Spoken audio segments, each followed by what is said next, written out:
YouTube channel में आपका फिर से स्वागत है। Delhi metro rail corporation limited यानी डीएमआरसी मेंटेन इलेक्ट्रिशियन का एक क्वेश्चन पेपर है। ये डीएमआरसी का ऑफिशियल क्वेश्चन पेपर है मास्टर की के साथ। ये जो पेपर है 17 अप्रैल 2018 का है। ठीक है, 17 अप्रैल 2018 फर्स्ट शिफ्ट का है 9 AM टू 10:30 AM। तो हर क्वेश्चन को अच्छी तरीके से देखना है, क्योंकि ये जो क्वेश्चन है ये कई कंपटीशन एग्जाम में बार बार रिपीट होते हैं और डीएमआरसी में भी ये क्वेश्चन बार बार रिपीट होके आते हैं। तो हर क्वेश्चन को हमें ढंग से देखना है, क्योंकि ये आने वाले एग्ज़ाम कंपटीशन एग्ज़ाम में जैसे लाइनमैन हो गया, DRD हो गया, इसरो हो गया, आने वाले जो डीएमआरसी एग्ज़ाम उनमें भी ये रिपीट हो सकते हैं। तो प्रत्येक क्वेश्चन को अच्छे से देखें ताकि हमें याद हो सके। तो वीडियो को स्किप ना करें, लास्ट तक देखें। मैं कोशिश करूँगा कि अधिक से अधिक डीएमआरसी की जो पेपर हैं उनको मैं वीडियो में ला सकूं, ताकि आपको अच्छे समझ में और तरीके से आ जाए। तो चलिए वीडियो को स्टार्ट करते हैं। दोस्तों, मैं इस वीडियो में 18 नंबर क्वेश्चन से स्टार्ट करूंगा, क्योंकि 1 से 17 तक मैं पहले वीडियो बना चुका हूं। तो आप उसको देख सकते हैं, कोने में आई बटन दिया हुआ है, वहाँ से जाके अभी देख सकते हैं। मैं लास्ट में दे दूँगा वीडियो के, चाहे पहले आप इसको देख लो बाद में उसको देख लो। चलिए स्टार्ट करते हैं। तो 18 क्वेश्चन है। In synchronous motor the AC power of motor is, यानी जो सिंक्रोनस मोटर होती है उसमें पावर का फॉर्मूला पूछा गया है। पावर का फॉर्मूला क्या होता है? P = √3 × V × I × cos phi। ये हमारा पावर ज्ञात करने का सूत्र होता है। तो हमारी इसमें क्या है ऑप्शन नंबर 4 में क्या दिया हुआ है? √3 × VI cos phi। तो हमारा ये क्वेश्चन सही हो जाएगा, यानी √3 VI cos phi। Question number 19 है। In which of the following mercury lamps does the bayonet cap consist of 2 main and 1 auxiliary electrode. यानी इसका मतलब है, यानी कौन से मर्करी लैम्प में बायोनेट कैप का इस्तेमाल किया जाता है मैन और ऑक्सिलरी इलेक्ट्रोड के रूप में। तो वो होता है हमारा मर्करी बायोनेट टाइप लैम्प। यानी ये जो लैंप होता है, इसका मैं थोड़ा डायग्राम बना देता हूँ कैसा होता है। इस तरीके से ये हमारा लैंप हो गया। इसका जो ऊपर का जो होल्डर में जाता है, इसमें चूड़ियाँ कटी हुई होती है, यानी इसमें थ्रेड होती हैं। ये जो होल्डर है उसमें गोल गोल घुमा के कसा जाता है, तो इसको बोलते हैं बायोनेट टाइप लैंप। तो ऑप्शन हमारा 1 नंबर से हो जाएगा, mercury BioNTech type lamp. Question number 20 है। घूर्णन की निश्चित गति पर एक अल्टरनेटर यंत्र द्वारा उत्पन्न EMF की आवृत्ति खालिस्तान की संख्या पर निर्भर करती है। यानी एक स्थिर गति पर एक अल्टरनेटर यंत्र द्वारा उत्पन्न EMF की आवृत्ति किस पर निर्भर करती है? यानी जो अल्टरनेटर है उसकी आवृत्ति किस पर निर्भर करती है, ये हमारा पूछा गया है। तो इसका भी एक फॉर्मूला होता है, वो क्या होता है? NS = 120 F/P। ये तो हमारा सिंक्रोनस स्पीड का सूत्र। तो यहाँ से F की वैल्यू निकालेंगे तो क्या हो जाएगा?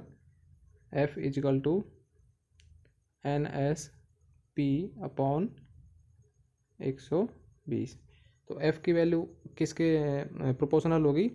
एक तो सिंक्रोनस स्पीड के, दूसरा P यानी पोल्स के। तो सिंक्रोनस स्पीड यहाँ पर एक निश्चित दी गई है। देखो, बीच में घूर्णन की एक निश्चित गति पर, यानी कि गति है हमारा निश्चित है।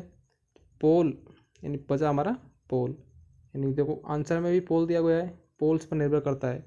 यानी पोल को बढ़ाएंगे तो फ्रिक्वेंसी बढ़ जाएगी, पोल को घटाएंगे तो फ्रिक्वेंसी भी घट जाएगी। उसकी जो फ्रिक्वेंसी है पोल पर निर्भर करती है। ठीक है, तो क्वेश्चन देखते हैं 21 नंबर। यूनिवर्सल मोटर को DC आपूर्ति पर एक AC मोटर के रूप में चलाने के लिए कम्यूटेशन को हटा दिया जाता है।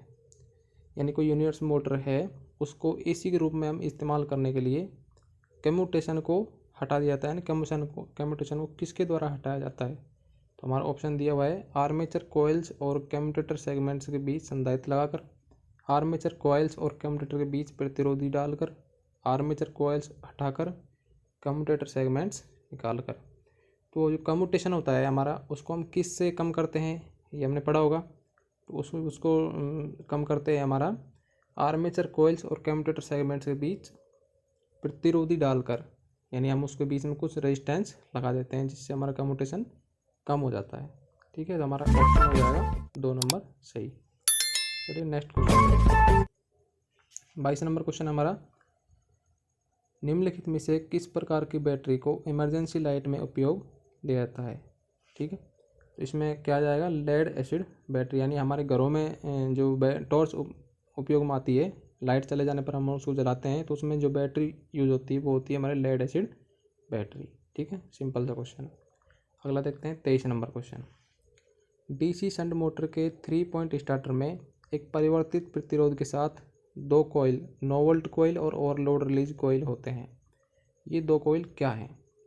देखिए 3 पॉइंट स्टार्टर है हमारा, उसमें जो 2 कॉइल की बात की गई, इसमें 9 वोल्ट कॉइल और ओवरलोड कॉइल, ये दोनों हमारे क्या होती हैं, एक सेफ्टी डिवाइस के रूप में काम करती हैं ये। देखो इसमें क्वेश्चन ऑप्शन नंबर 1 है फील्ड डाइवर्टर्स, आर्मेचर डाइवर्टर्स, ये भी नहीं है, दोनों में कोई भी नहीं है। सुरक्षात्मक उपकरण, यानी सुरक्षात्मक उपकरण ये हमारा सही दिया हुआ है इसमें। चौथा है असुरक्षित उपकरण, तो ये दोनों कॉइल है। ओवरलोड जो कॉइल है वो भी हमारा जो जैसे कोई हमारी मोटर ओवरलोड हो जाती है तो उसके लिए जो सेफ्टी प्रदान करती है, ये ऑटोमेटिक स्टार्टर को ट्रिप कर देती है, यानी ये भी सेफ्टी करती है। 9 वोल्ट कॉइल है, ये भी हमारे जो स्टार्टर है उसको होल्ड करके रखती है। तो ये दोनों क्या हैं, सुरक्षात्मक उपकरण। ठीक है, क्वेश्चन नंबर देखते हैं अगला 24 नंबर, यदि अल्टरनेटर यंत्र एक उच्च घूर्णन वाला आर्मेचर है और 3 फेज स्टार्टर आपूर्ति से जुड़ा है तो उसमें कितने स्लिप रिंग होंगे। यानी इसमें दिया हुआ है अल्टरनेटर उच्च घूर्णन वाला है, यानी हाई स्पीड वाला है और 3 फेज स्टार्टर आपूर्ति से जुड़ा है, तो उसमें कितने स्लिप रिंग होंगे। दोस्तों इसमें जो आर्मेचर है वो हाई स्पीड वाला है। ठीक है, तो हाई स्पीड वाले का मतलब इसमें जो फील्ड है वो स्टेटर में होता है और आर्मेचर वाइंडिंग किस में होगी, रोटर में होती है, तो उसमें हमेशा 4 स्लिप रिंग ही होती है, ये ध्यान रखने की बात है। चलो अगला देखते हैं 25 नंबर क्वेश्चन, रिवर्स वोल्टेज की मात्रा जिस पर डायोड में धारा का प्रवाह शुरू होता है उसे कहा जाता है। यानी कि रिवर्स वोल्टेज की मात्रा जिस पर डायोड में धारा का प्रवाह शुरू होता है, यानी डायोड में जो रिवर्स वोल्टेज आती है उसकी एक जो सीमा होती है रिवर्स में वोल्टेज सेंड करने की डायोड की, तो ऐसी वोल्टेज जहाँ पर उसमें रिवर्स में भी करंट बहना शुरू हो जाता है उस वोल्टेज को कहते हैं हम ब्रेकडाउन वोल्टेज। ठीक है, 26 नंबर क्वेश्चन देखते हैं, इस स्लिप रिंग इंडक्शन मोटर, यानी एक स्लिप रिंग इंडक्शन मोटर में क्या होता है, ड्रव हाई करंट इन स्टार्ट, यानी स्टार्टिंग में अधिक करंट लेती है, ये भी गलत है। हैज हाई कॉपर लॉस, अच्छा तीसरा देखते हैं, हैज हाई इफिशियंसी, यानी दक्षता उच्च होती है, ये भी गलत है क्योंकि उसमें स्लिप रिंग होती है तो उसमें एक्स्ट्रा स्लिप रिंग लॉस हो जाता है। चौथा है requires least starting require least starting torque, यानी कि जो स्टार्टिंग टॉर्क है उसकी इसमें कम आवश्यकता होती है, यानी कि गलत बात है। स्लिप रिंग मोटर में हमेशा स्टार्टिंग टॉर्क हाई होता है। तो इसमें क्या पूछा है, ए स्लिप रिंग इंडक्शन मोटर में, यानी इसमें क्या होता है, हमेशा हैज हाई कॉपर लॉस, यानी इसमें हाई कॉपर लॉस होता है क्योंकि इसमें वाइंडिंग स्टेटर में भी होती है और आर्मेचर में भी होती है, सप्लाई दोनों में जाती है, तो इस वजह से इसमें हाई कॉपर लॉस होता है। अगला क्वेश्चन हमारा, जिसका उच्च गलनांक होता है उस सोल्डर को कहते हैं, यानी जिसका गलनांक उच्च होता है यानी कि हाई तापमान पर वो पिघलता है, तो वो कौन सा सोल्डर हो गया, कठोर सोल्डर, यानी कि मजबूत है वो हाई टेम्परेचर पर पिघल रहा है तो उसमें सीधा सा है कठोर सोल्डर। ठीक है, 28 नंबर क्वेश्चन है, ट्रांसफार्मर के निम्नलिखित उपकरण में से किस उपकरण में गैस और तेल का विस्तार और संकुचन होता है। इन ट्रांसफार्मर का ऐसा कौन सा पार्ट है जिसमें तेल और गैस का विस्तार होता है और संकुचन होता है, तो इसमें आंसर दिया हुआ है ब्रीदर। दोस्तों वैसे तो इसमें आंसर सही होना चाहिए 3 नंबर कंजर्वेटर टैंक। हमारे जो ट्रांसफार्मर के ऊपर कंजर्वेटर टैंक होता है उसमें उसका ये काम होता है कि जो ट्रांसफार्मर ओवरलोड होता है, अधिक कार्य करता है, तो उसमें तेल गर्म होकर कंजर्वेटर टैंक में विस्तार करता है और वापस से उसमें संकोचन हो जाता है, तो वो काम होता है हमारा कंजर्वेटर का। तो इसमें ऑप्शन दिया हुआ है 4 नंबर सही दिया है वैसे तो, लेकिन सही होगा हमारा कंजर्वेटर टैंक। ठीक है, अगला क्वेश्चन देखते हैं 29 नंबर, आर्मेचर कुंडली के प्रतिरोध के कारण होने वाले नुकसान को कहा जाता है। यानी आर्मेचर कुंडली का जो प्रतिरोध होता है उसके कारण नुकसान को क्या कहते हैं हम? आर्मेचर हानि। ठीक है, आर्मेचर में जो नुकसान हो रहा है वो आर्मेचर हानि, सीधी सी बात है। ठीक है, और जो कोर में जो नुकसान होता है वो क्या आता है हमारा? लोहे हानि। संपर्क जो ब्रश के कारण जो लॉस होता है, ठीक है, उसको हम ब्रश लॉस कहते थे। फील्ड में जो नुकसान होता है फील्ड हानि होती है। ठीक है, चलो 30 नंबर क्वेश्चन देखते हैं। निम्नलिखित विधियों में से एक को पहचानें जो केवल 3 फेज की लोड की आपूर्ति करने में सक्षम है। यानी कि ऐसा कौन सा इसमें कनेक्शन है जो 3 फेज की जो सप्लाई कर सकता है, केवल और केवल 3 फेज की सप्लाई कर सकता है। तो वो कनेक्शन कौन सा होता है हमारा? Delta connection. क्योंकि डेल्टा कनेक्शन में हम सिंगल फेज सप्लाई नहीं ले सकते हैं, सिंगल फेज सप्लाई हम ले सकते हैं केवल स्टार कनेक्शन से। तो इसमें आ जाएगा हमारा ऑप्शन 4 नंबर सही, डेल्टा कनेक्शन। चलो क्वेश्चन देखते हैं 31 नंबर। क्लास सी एम्पलीफायर की कार्यक्षमता निम्न में से कितनी होती है? ये होती है हमारी क्लास सी एम्पलीफायर की क्षमता 70 से 75%। दोस्तों हमें याद रखना ही पड़ेगा।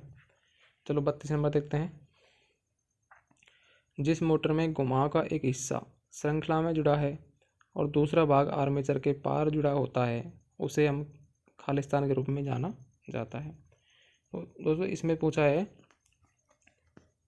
कि ये जो होता है हमारा कंपाउंड मोटर, उसके बारे में पूछा है। कंपाउंड मोटर इसमें सही दिया हुआ है, तो वो कैसे है इसमें क्वेश्चन दोबारा पढ़ेंगे। जिस मोटर में घुमाव का एक हिस्सा श्रृंखला में जुड़ा होता है, घुमाव का मतलब यहाँ है बाइंडिंग से है। चलो हम इसमें बाइंडिंग बना देते हैं एक, ये बाइंडिंग हमारी एक हिस्सा श्रृंखला में, और आगे क्या लिखा है, और दूसरा भाग आर्मेचर के अक्रॉस जुड़ा होता है। यानी दूसरा भाग जैसे हमने आर्मेचर बना देते हैं, ठीक है। ये तो हमारा हो गया सीरीज में ऊपर वाली बाइंडिंग, और दूसरा भाग होता है आर्मेचर के अक्रॉस में जुड़ा होता है। तो ये हमारे कौन सा हो गया? Compound motor. ठीक है, थोड़ा क्वेश्चन में घुमाया है लेकिन हमको घूमना नहीं है। ठीक है, अगला क्वेश्चन देखते हैं। 33 नंबर क्वेश्चन हमारा, निम्नलिखित में से एसी या डीसी वोल्टेज समयावधि, फेज संबंध और आवृत्ति को मापने के लिए किसका उपयोग किया जाता है? यानी कि एक ऐसा कौन सा उपकरण है जिसमें एसी या डीसी वोल्टेज देख सकते हैं, फेज संबंध और आवृत्ति को मापने के लिए यानी आवृत्ति भी उसमें माप सकते हैं। तो वो हमारा है हमारा CRO, इसकी फुल फॉर्म होती है कैथोड रे ऑसिलोस्कोप। यानी इसमें हम डीसी वोल्टेज देख सकते हैं, एसी वोल्टेज देख सकते हैं, ठीक है, फ्रेक्वेंसी भी देख सकते हैं, पीक मान देख सकते हैं, इसमें हम बहुत सारी चीज़ें देख सकते हैं। तो अगला क्वेश्चन है 34 नंबर। जब 2 या 2 से अधिक प्रतिरोधों को इस तरह से जोड़ा जाता है कि पहले प्रतिरोध का दूसरा टर्मिनल दूसरे प्रतिरोध के पहले टर्मिनल से जुड़ा हो तो विद्युत प्रवाह का यह मार्ग कहलाता है। तो बहुत ही सिंपल क्वेश्चन है, ये हमारा होता है सीरीज कनेक्शन। चलो देख लेते हैं।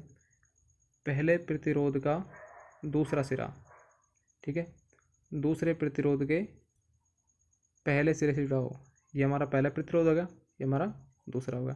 तो पहले प्रतिरोध दूसरा सिरा ये होगा, ये वाला, और दूसरे प्रतिरोध पहले सिरा को आपस में जोड़ दिया जाता है। तो ये हमारा कौन सा कनेक्शन कहलाता है? Series connection. ठीक है, सिंपल सा है। अगला क्वेश्चन देखते हैं। इसमें आंसर कौन सा सही है? श्रृंखला संयोजन। अगला क्वेश्चन है, अधिकतम मांग सूचक एक मीटर है जो खाली स्थान को रिकॉर्ड करता है। देखो क्वेश्चन से पता पड़ रहा है अधिकतम मांग सूचक 1 मीटर है। अधिकतम मांग का मतलब होता है जहाँ पर किसी चीज़ की मांग ज़्यादा हो। तो इसमें ऑप्शन क्या आ जाएगा? उपभोक्ता की अधिकतम मांग, ये हमारा 1 मीटर होता है। यानी कि जिसको ये रिकॉर्ड करता है कि किसी चीज़ की मांग कितनी है, अधिक है या कम है। चलो अगला क्वेश्चन है 36 नंबर का। For the heater base the insulating material use is, यानी हीटर का जो बेस होता है उसके लिए कौन सा मटेरियल यूज होता है हमारा? हीटर की जो एलिमेंट होता है उसमें उसके लिए जो खाली सी बनी होती है वो होती है हमारा पोर्सलिन मिट्टी की होती है। यानी पोर्सलिन की वो डिज़ाइन की जाती है सफ़ेद सफ़ेद सा, जिसके कारण क्या होता है कि जो एलिमेंट रहता है उसका टेम्परेचर को नीचे जाने से रोकती है। जो एलिमेंट के द्वारा जो उत्पन्न टेम्परेचर है उसको नीचे जाने से रोकती है और सारे टेम्परेचर को ऊपर करती है। ठीक है, तो वो हमारा होता है पोर्सलिन का। अगला क्वेश्चन देखते हैं। एक स्टार कनेक्शन का लाइन वोल्टेज खालिस्तान के बराबर होता है। यानी एक स्टार कनेक्शन का जो लाइन वोल्टेज है वो निम्न में से किसके बराबर होता है? फेज धारा के, ये भी सही नहीं है। लाइन धारा के, ये भी सही नहीं है, क्योंकि वोल्टेज तो धारा के बराबर हो ही नहीं सकती है। तीसरा है फेज वोल्टेज के, ये भी सही नहीं है, क्योंकि लाइन वोल्टेज जो है फेज वोल्टेज के बराबर नहीं रह सकती स्टार कनेक्शन में। तो स्टार कनेक्शन में हमारा हो जाएगा √3 गुणा फेज वोल्टेज। ये हमारा स्टार कनेक्शन में लाइन वोल्टेज का फॉर्मूला है। ठीक है, और इसमें हो जाएगा क्वेश्चन नंबर 4 सही। चलो इसको थोड़ा देख लेते हैं। इसमें होता है हमारा लाइन वोल्टेज यानी VL = √3 इंटू वी। वी क्या है हमारा? ये हमारा फेज वोल्टेज है। ठीक है, तो स्टार कनेक्शन में हमेशा लाइन वोल्टेज जो होता है फेज वोल्टेज की √3 गुणा होती है। अगला क्वेश्चन है 38 नंबर। निम्नलिखित में से किस कनेक्शन में प्रतिरोधकों के सभी प्रथम टर्मिनल जुड़े हैं और सभी दूसरे टर्मिनल जुड़े हैं? यानी कि इसमें बताया गया है सभी प्रतिरोध, इसमें प्रतिरोध बना देता हूँ, 3 बना देता हूँ।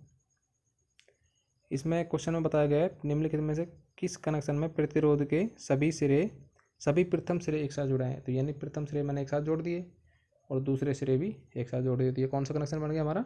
समांतर कनेक्शन यानी पैरेलल कनेक्शन। तो इसमें हमारा आंसर क्या जाएगा? पहला सही, समांतर कनेक्शन हो जाएगा। 39 नंबर क्वेश्चन है। एक ड्रम जो एक भंडारण टैंक के रूप में उपयोग किया जाता है और ट्रांसफार्मर के शीर्ष पर स्थित होता है। तो दोस्तों अभी हमने ऊपर बात की थी कंजर्वेटर टैंक के बारे में, तो वही है जिसमें तेल भरा होता है, यानी एक्स्ट्रा तेल उसमें भरा होता है, जिसमें जो हमारा मेन टैंक होता है उसमें तेल कम हो जाने पर वो कंजर्वेटर टैंक में तेल है उसकी पूर्ति की जाती है। ठीक है, अगला क्वेश्चन है 40 नंबर। एक अर्धनिर्वाहक की चालकता खालिस्तान के परिवर्तन के साथ परिवर्तित होती है। अर्धनिर्वाहक मतलब सेमी कंडक्टर की चालकता खालिस्तान के परिवर्तन के साथ परिवर्तित होती है। यानी जो सेमी कंडक्टर हमारे डिवाइस होते हैं जैसे डायोड होता है, ट्रांजिस्टर होता है, उनकी जो चालकता होती है किस पर निर्भर करती है? टेम्परेचर पर। यानी जो टेम्परेचर बढ़ेगा घटेगा तो उसकी जो चालकता है उस पर प्रभाव पड़ता है। ठीक है, तो यही बता देता हूँ कैसे प्रभाव पड़ता है। हमारे सेमी कंडक्टर जो होते हैं उन पर नेगेटिव टेम्परेचर कोफिशिएंट होता है, यानी कि तापमान बढ़ने पर उनकी चालकता कम हो जाती है। टेम्परेचर बढ़ने पर जो उनकी चालकता है वो बढ़ जाती है और टेम्परेचर कम होने पर उनकी चालकता 41 नंबर का कम हो जाती है। इनमें से कौन सा मोटर AC और DC दोनों पर काम करता है? और इसमें मोटे तांबे के तार की फील्ड वाइंडिंग होती है। कम्यूटेटर और ब्रश जो आर्मेचर स्रोत को आपूर्ति से जोड़ता है। यानी हमारी यूनिवर्सल मोटर होती है जो AC और DC दोनों पर काम करती है, जिसमें मोटे तांबे के तार की फील्ड वाइंडिंग बनी होती है। ये हमें सबको पता है लगभग। यूनिवर्सल मोटर जो होती है वो हमें AC और DC दोनों पर कार्य करती है और जो फील्ड वाइंडिंग है वो मोटे तार की बनी होती है। ठीक है, अगला क्वेश्चन देखते हैं। ब्रश आर्मेचर और फील्ड वाइंडिंग के प्रतिरोध कारण होने वाले नुकसान को खालिस्तान के रूप में जाना जाता है। यानी कि जो ब्रश होता है, आर्मेचर होता है और फील्ड वाइंडिंग का प्रतिरोध जो होता है उसकी जो हानि होती है उसको हम ताम्र हानि के नाम से जानते हैं। 43 नंबर क्वेश्चन है।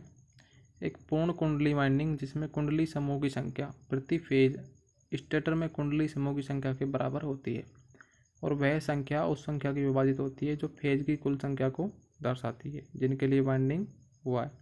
ऐसी वाइंडिंग कहा जाता है पूर्ण पिच वाइंडिंग। दोस्तों ये हमारी वाइंडिंग से क्वेश्चन आया है, पूर्ण पिच वाइंडिंग होती है। अगला क्वेश्चन है 44 नंबर। In which of the following windings are the coils overlapped and should be armature rotate in backward direction after placing? थोड़ा जूम कर लेते हैं।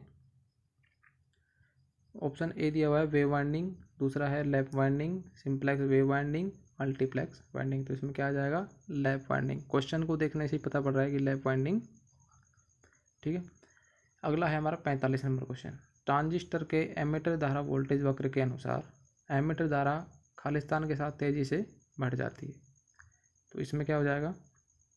एमीटर वोल्टेज में वृद्धि, यानी एमीटर वोल्टेज में वृद्धि होती है, धारा भी तेजी के साथ बढ़ जाती है। 46 नंबर है, एक पीएन प्रकार के पदार्थ में जब संयोजक तत्व में एक अशुद्धि मिलाया जाता है तो एक घाटे का इलेक्ट्रॉन उत्पन्न होता है। घाटे का इलेक्ट्रॉन का मतलब होता है हॉल्स। इस घाटे वाले इलेक्ट्रॉन क्या कहा जाता है? घाटे का मतलब हॉल्स, यानी कि छिद्र बन जाता है उसमें, उसके इलेक्ट्रॉन बाहर निकल जाते हैं, तो होता है हमारा हॉल्स। ठीक है। अगला क्वेश्चन है 47 नंबर, अर्थिंग के संबंध में ISI विनिर्देशों के अनुसार इलेक्ट्रोलिटिक क्रिया से बचने के लिए अर्थ का तार खालिस्तान का होना चाहिए। यानी कि जो हमारा अर्थिंग का जो वायर है वो किसका होना चाहिए? किसका होना चाहिए? वो अर्थ इलेक्ट्रोड की तरह की धातु। इसमें क्वेश्चन जो सही दिया हुआ है आंसर वो है अर्थ इलेक्ट्रोड की तरह की धातु। जो अर्थ इलेक्ट्रोड किस तरह की धातु होती है? वो होती है हमारी GI मेटल की। यानी कि हमारे जो तार है किसका होना चाहिए? GI वायर, 14 SWG का। ठीक है। अगला क्वेश्चन है 48 नंबर, DC शंट जनरेटर को खालिस्तान भी कहा जाता है। तो DC शंट जनरेटर है उसको हम क्या कहते हैं? नियत वोल्टेज जनरेटर, यानी कांस्टेंट वोल्टेज जनरेटर। 49 नंबर है, the function of a flasher in a series set of bulb is to break and make the circuit with no light. यानी कि जो फ्लैशर होता है हमारा वो क्या काम करता है? सर्किट को तोड़ता है और जोड़ता है, जिससे हमारा जो बल्ब है वो जलते हैं और बुझते हैं, यानी ऑन होते हैं और ऑफ होते हैं। प्लेट अर्थिंग में तांबा प्लेट का आकार क्या होता है? यानी जो हम अर्थिंग करते हैं, तांबे की जो अर्थिंग करती है उसकी प्लेट की जो साइज़ पूछा गया है वो होता है हमारा 60x60 सेमी इंटू 3.18 mm, यानी ये इसकी मोटाई होती है। अगला है हमारा 51 नंबर, in prime mover method of synchronous motor the rotor of the motor is क्या होता है? Mechanically couple to a small AC motor. जो हमारा सिंक्रोनस मोटर होती है उसको स्टार्ट करने के लिए एक अलग से मोटर लगाई जाती है, उसको हम सिंक्रोनस मोटर की शाफ्ट से जोड़ देते हैं और उसको छोटी मोटर से हम स्टार्ट करते हैं। ठीक है, उसके बारे में पूछा गया है, उसको हम बोलते हैं प्राइम मूवर। अगला क्वेश्चन है, शंट मोटर में फ्लक्स स्थिर रहता है इसलिए बालागुण खालिस्तान होता है। तो इसका क्या मतलब है? शंट मोटर होती है हमारा, वो उसमें जो फील्ड वाइंडिंग होती है डायरेक्टली पैरेलल में होती है आर्मेचर और सप्लाई की। तो उसमें जो फ्लक्स होता है फ्लक्स भी स्थिर रहेगा क्योंकि इसमें वोल्टेज जो है वोल्टेज भी स्थिर है। तो उसका जो बलागुण जो हमारा होता है फ्लक्स के प्रोपोर्शनल होता है, तो हमारा सीधे आर्मेचर धारा के अनुपातिक होगी। ठीक है, जितनी हम आर्मेचर धारा उसमें बढ़ाएंगे टॉर्क भी उतना ही बढ़ जाएगा। ठीक है। 53 नंबर क्वेश्चन है, ऊर्जा का अवयव जो गर्मी के रूप में प्रकट होता है के फलस्वरूप खालिस्तान होता है। यानी ऊर्जा का अवयव जो गर्मी के रूप में प्रकट होता है वो होता है हमारा हिस्टैरिसीस लॉस। ये क्या होता है? हिस्टैरिसीस लॉस कहाँ होता है? कोर में, यानी जिसको हम कहते हैं लोहे हानि। लोहे हानि जो होती है हमारी वो गर्माहट के रूप में बाहर निकलती है। 54 नंबर क्वेश्चन है, विद्युत वाइंडिंग में निम्नलिखित में से किस विसंवाहक सामग्री का उपयोग किया जाता है? जो हमारी विद्युत वाइंडिंग होती है यानी मोटर की जो हम वाइंडिंग करते हैं उसमें इंसुलेटर का उपयोग किया जाता है। यानी किस सामग्री का होता है? वो प्रेस पान, यानी लकड़ी की जो छोटी छोटी वो होती हैं फरसट, उनको डालते हैं हम स्लॉटों में। अगला क्वेश्चन है 55 नंबर, ट्रांजिस्टर में आवेश वाहक का चालन ठोस पदार्थ के माध्यम से किया जाता है, इसलिए ट्रांजिस्टर को क्या कहते हैं हम? Solid state device. यानी ट्रांजिस्टर जो होता है वो हमारे एक सॉलिड स्टेट डिवाइस होती है, यानी मजबूत डिवाइस होती है, क्योंकि उसमें आवेश जो उसके ट्रांजिस्टर के अंदर जो हमारा आवेश प्रवाह होते हैं, करंट फ्लो होता है, वो एक ठोस पदार्थ के माध्यम से होता है, इसलिए हम उसको क्या कहते हैं? Solid state device. अगला क्वेश्चन है, उच्च वोल्टेज के प्रति सुरक्षा के लिए निम्नलिखित में से कौन से तड़ित रोधक का इस्तेमाल किया जाता है? यानी उच्च वोल्टेज की प्रति सुरक्षा के लिए, यानी जो हाई वोल्टेज होती है उसको अरेस्ट करने के लिए कौन से लाइटिंग अरेस्टर का उपयोग किया जाता है? तो वो होता है हमारा थायराइड लाइटिंग अरेस्टर। ठीक है। अगला क्वेश्चन है 57 नंबर, बिजली के उपकरणों को ओवरलोड या शॉर्ट सर्किट से बचाने के लिए उपयोग किया जाने वाला उपकरण क्या होता है? हमारा फ्यूज़। यानी कि फ्यूज़ हमारे सभी के घरों में होता है, लगभग घरेलू उपकरण है। ये काम आता है हमारा ओवरलोड और शॉर्ट सर्किट से बचाने के लिए। ठीक है, जब भी हमारा शॉर्ट सर्किट हो जाता है कोई भी सर्किट या वायरिंग, तो फ्यूज हमारा उड़ जाता है, यानी कि मेल्ट हो जाता है। अगला क्वेश्चन है 58 नंबर, वो वाइंडिंग जिसमें प्रत्येक स्लॉट में केवल एक साइड होती है उसे कहा जाता है, यानी एकल परत वाइंडिंग। जिसमें हमारे एक ही यानी कि एक स्लॉट में केवल एक ही साइड होती है उसको हम एकल परत वाइंडिंग कहते हैं। अगला क्वेश्चन है, सिंक्रोनस मोटर शुरू होने में विफल क्यों हो जाती है? जो सिंक्रोनस मोटर होती है हमारी, जो स्टार्ट होने में यानी स्टार्ट नहीं होती है, क्या कारण होता है इसका? आपूर्ति वोल्टेज बहुत कम हो सकती है, जिसके कारण वो स्टार्ट नहीं हो रही है। क्वेश्चन नंबर 60 है, पी टाइप अर्धचालक तैयार करने के लिए निम्नलिखित में से किस पदार्थ का डोपिंग के लिए उपयोग किया जाता है? यानी जो हमारा सेमीकंडक्टर होता है उसमें दो टाइप का अर्धचालक होते हैं, एक तो एन टाइप और एक पी टाइप। तो इन जैसे कोई भी अर्धचालक है, शुद्ध अर्धचालक में एक इंडियम नाम के अशुद्धि मिला देते हैं, तो क्या उससे क्या प्राप्त होता है? हमारा पी टाइप अर्धचालक। अगला क्वेश्चन है, वोल्टमीटर के साथ उच्च वोल्टेज को मापने के लिए उपयोग किया जाने वाला ट्रांसफार्मर होता है। जो वोल्टमीटर होता है उसके साथ उच्च वोल्टेज को मापने के लिए एक जो ट्रांसफार्मर लगा होता है उसको हम कहते हैं पोटेंशियल ट्रांसफार्मर। इसका क्या काम होता है? जो हाई वोल्टेज होती है उसको हम डायरेक्टली वोल्टमीटर से नहीं नाप सकते हैं, तो उसके लिए हम क्या करते हैं, सबसे पहले वो पोटेंशियल ट्रांसफार्मर लगाते हैं हाई वोल्टेज के पास में, तो वो कम वोल्टेज करके देता है, उसमें हम वोल्टमीटर लगाते हैं, तो वो हमारा एक रेशियो के साथ वोल्टेज दर्शाता है, तो उसको हम कहते हैं पीटी। सुना होगा आपने पीटी और सीटी। तो जो सीटी जो होता है वो हाई करंट को मेजर करता है इसी तरीके से, और पीटी होता है वो हाई वोल्टेज को मेजर करता है। अगला क्वेश्चन है 62 नंबर, यदि किसी तरल में दो सुवाहक प्लेटें डुबाई जाती हैं ताकि इनमें विद्युत धारा प्रवाहित हो, तो उसे हम क्या कहते हैं? इलेक्ट्रोड।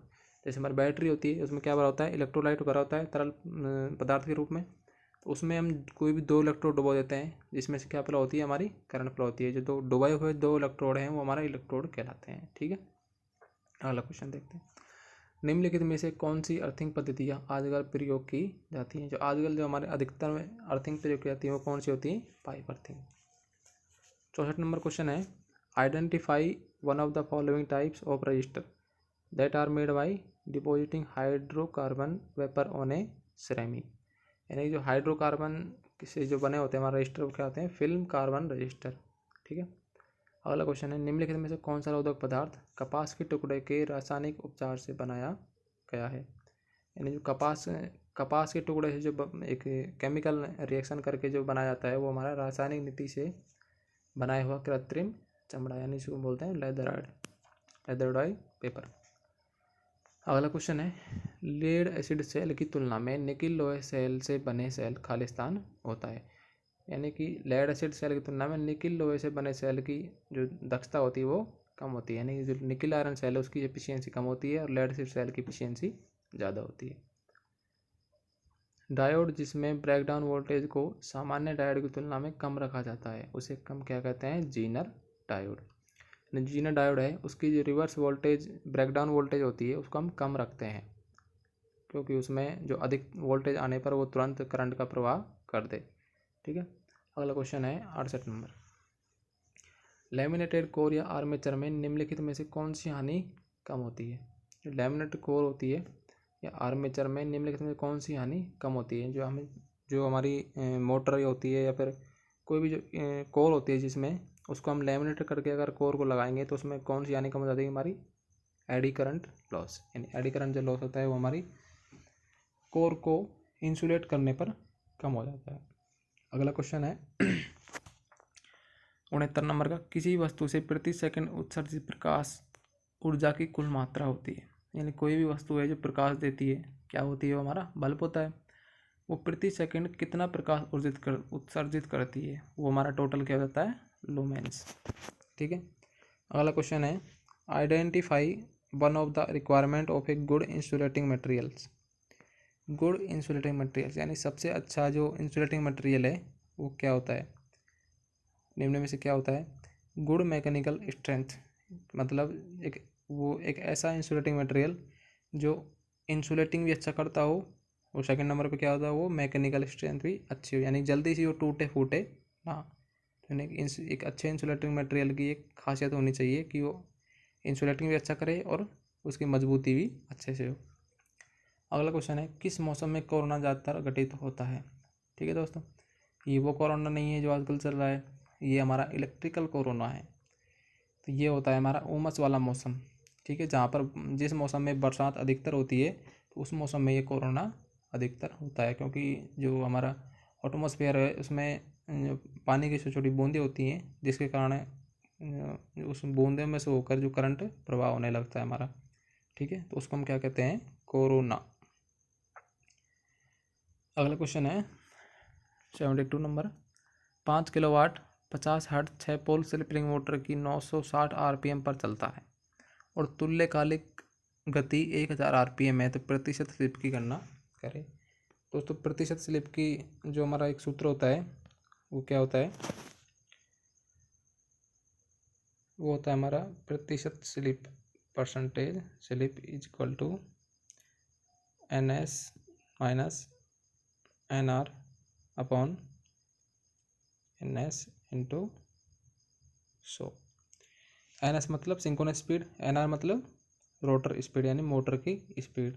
तो यहाँ पर हम इस क्वेश्चन में दी हुई वैल्यू पुटअप करेंगे तो कितना सिंक्रोनस स्पीड कितनी है हमारी 1000 माइनस मोटर की स्पीड कितनी है 960 अपॉन सिंक्रोनस स्पीड कितनी है हमारी 1000।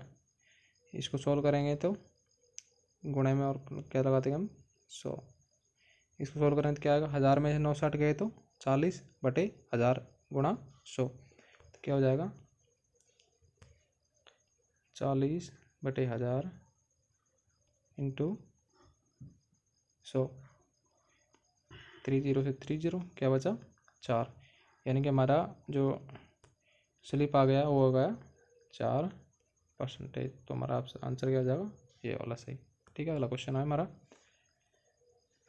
टाँका लगाने का मुख्य उद्देश्य क्या है।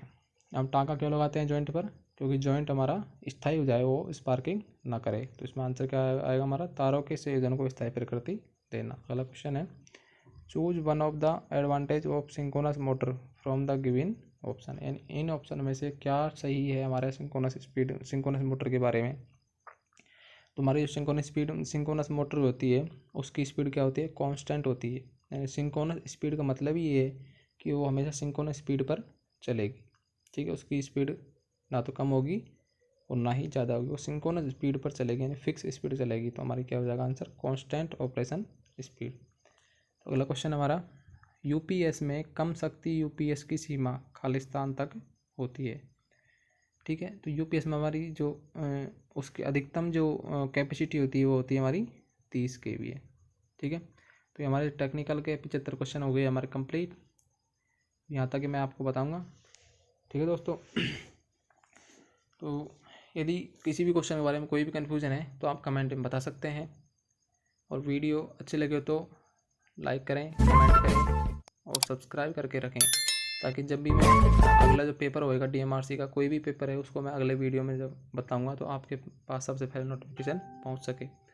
और मैं जो इस क्वेश्चन के जो क्वेश्चन दिए हुए हैं इनके हिसाब से मैं और क्वेश्चन बनाने वाला हूँ। मोस्ट क्वेश्चन मैं आपको दूंगा जो आने वाले कंपटीशन एग्ज़ाम में आएंगे अधिकतर, जैसे कि लाइनमैन हो गया, ठीक है, DMRC हो गया, इसरो हो गया, DRDO हो गया। आने वाले जो टेक्निकल कंपटीशन एग्ज़ाम है उनमें आपके काम आएंगे, ठीक है दोस्तों। धन्यवाद।